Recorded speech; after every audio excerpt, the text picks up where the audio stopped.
Lyca production Subaskaran மற்றும் ரச்சையின் பூபஸ் தயாரிப்பில் உலகநாயகன் நடிப்பில் பிரம்மாண்ட இயக்குனர் சங்கர் இயக்கத்தில் இந்தியன் 2 ஜூலை 12 முதல். கச்சத்தீவு அருகே மீன்பிடித்துக் கொண்டிருந்த 13 தமிழக மீனவர்களை இலங்கை கடற்படை கைது செய்துள்ளது. இது தொடர்பான கூடுதல் விவரங்களை நமது செய்தியாளர் ராஜகுமாரிடம் கேட்கலாம். ராஜகுமார், இது பற்றிய முழு விவரங்களை பதிவு பண்ணுங்க.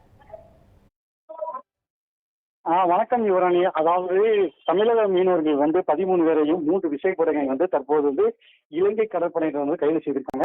அதாவது தமிழக மீன்பிடி துறைமுகத்தில் நேற்று ஏராளமான படகுல மீன் பிடிக்க கடலில் இருந்தாங்க. அவர்கள் கச்சத்தீவு மற்றும் நெடுந்தீவு அருகே மீன் பிடித்துக் கொண்டிருக்கும் போது அங்கு ரோந்து வந்த இலங்கை கடற்படையினர் தொடர்ச்சியாக மீனவர்களை மீன் பிடிக்க விடாமல் விரட்டி எடுத்து தாக்குவது மட்டுமில்லாமல் அங்கு மீன்பிடித்து நெடுந்தீவு அருகே மீன்பிடித்துக் கொண்டிருந்த 3 விசைப்படகையும் அதில் இருந்த 13 மீனவர்களையும் எல்லை தாண்டி மீன்பிடித்ததாக கைது செய்து தற்போது காங்கிரஸ் கடற்படை முகாமிற்கு அழைத்து சென்று விசாரணை மேற்கொண்டு வராங்க.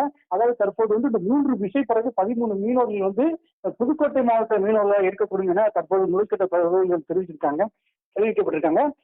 அதாவது முழுமையான விசாரணைக்கு பின்னரே எந்த பகுதி மீனவர்கள் என்று முழுமையாக தெரிய வரும். அதாவது தொடர்ச்சியாக இப்ப கடந்த மீன்பிடி தடைக்காலத்திற்கு பிறகு தொடர்ச்சியாக ஒவ்வொரு நாளும் ஒவ்வொரு பகுதியிலிருந்து மீனவர்களை தொடர்ச்சியாக இலங்கை கடற்படையில் கைது செய்து வருவது ஒட்டுமொத்த தமிழக மீனவர்கள் மத்தியில் தற்போது ஒரு பதட்டத்தையும் ஒரு அச்சத்தையும் ஏற்படுத்தியிருக்கு.